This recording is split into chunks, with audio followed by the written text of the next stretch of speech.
I am Ralph Michaels. It is Thursday, April the 10th. I have an Eastern Conference NBA doubleheader.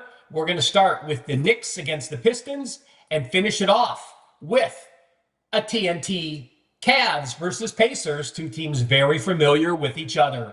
Now the season's winding down. We got three or four games left for most teams. So the teams that already clinched the playoffs, like the Cavs, we're going to talk about them in a minute. But the playoffs is something you have to pay attention to in this Knicks-Pistons game as well. Current line, Detroit -3.5, a total of 228.5. Now, right now, unless something incredible happens where Detroit wins the rest of their games and the Knicks lose the rest of the games, these teams will be playing in the first round. That's important to note because many coaches try to set the precedent if they know they're going to play this team in the playoffs. The Pistons come in having lost 4 of the last 5 games, including 2 straight at home. Memphis downed them 109-103 on Saturday, and Sacramento beat them by 10 on Monday. The Knicks off a very disappointing loss. Listen, when they play Boston, they always try to beat Boston. They ended up losing by 2. Jason Tatum knocked down a three-pointer with under 3 seconds to go to force overtime, and then Porzingis hit a three-pointer in the last minute of overtime to give them the win. Now, I look at the Knicks D. Over the last 5 games, their numbers are sort of skewed. But if you take out the game against the Cavaliers, an elite offense, they held the other 5 opponents to 44% shooting. New York just 1-5 over-under their last 6.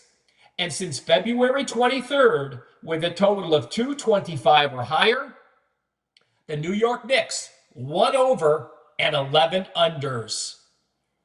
The New York Knicks team total, 2 overs, 10 unders, and their opponent team total, 5 overs and 7 unders in that 12-game stretch. I look at Detroit. Detroit, last 5, their offense has struggled. 41.5% shooting. Detroit is an over team first half. Full game, they're an under team. Look at some of these splits. First half in all games this year, they're 68% to the over. Full game, they're under 50%. With a total above 220. First half, 25-9 over-under, 19-15 full game. And off a home loss, first half, 13-3 over-under, full game, 9-8 over-under. Now, as I share those numbers with you, this is a game we have to look at the injury report as well. Hart out. Anunoby, likely out. Cunningham, questionable. Harris, questionable. Ivy, still out. So there's a lot of intensive offense there that has a chance to not play here. With that said, I think these teams meeting in the playoffs is important. The Knicks know they just have to get a first win here to make sure they're clinched and locked into this playoff position. I am going to go under the total. Again, Detroit's been a great over team in the first half. Full game, they're under 500. So first best bet here for Thursday, Knicks and Pistons under 228.5. Guys, I know while we're talking NBA, but I do want to mention probably my most popular tweets every year are the no-run first inning sheets that I do on Twitter and on my homepage. I go through every MLB, every game. You see the last 2 weeks schedule. You see if your team scored first, if both teams scored first, or if the opposition scored first. You get the full game, line and totals. It has versus lefties and righties, and it lists the starters. And it shows all the off days as well, and if they were rained out or if they were bye. Last year, my free best bets, 61%. I've had one free first inning best bet this year. It cashed last night. So head to my homepage daily, wt.buzz/RM. Download the free WagerTalk first inning report and make sure to check back after 11:30 a.m. Eastern each day, where I will be loading a free no run or yes run first inning selection. And now let's take a look at our second NBA game for this Thursday doubleheader. Now you may be looking at the lines and going, oh my God, they made a mistake. The wrong team is favored. Why would I say that? Well, this game's on TNT tonight, 7 p.m. Eastern. The Pacers 9.5, a total of 230.5. Why might some people think it's a wrong line? Well, the last time these two teams played, it was also in Indianapolis back in mid-January. The Cavs were an 8.5-point favorite. So why do we have a 17 or 18-point line swing here? Well, let me tell you why.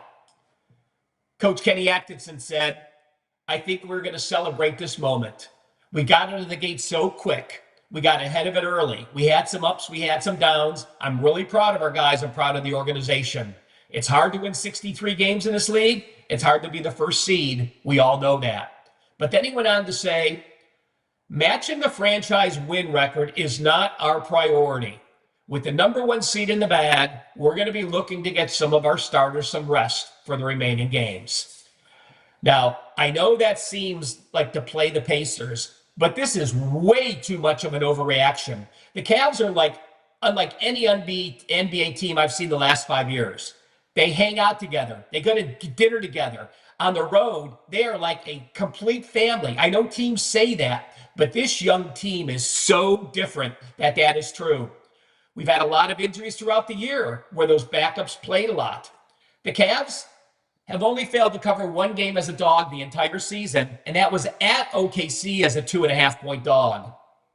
I will say this, though. The Pacers at home as a small dog or a favorite against winning teams, also very good, going 6-1 against the spread.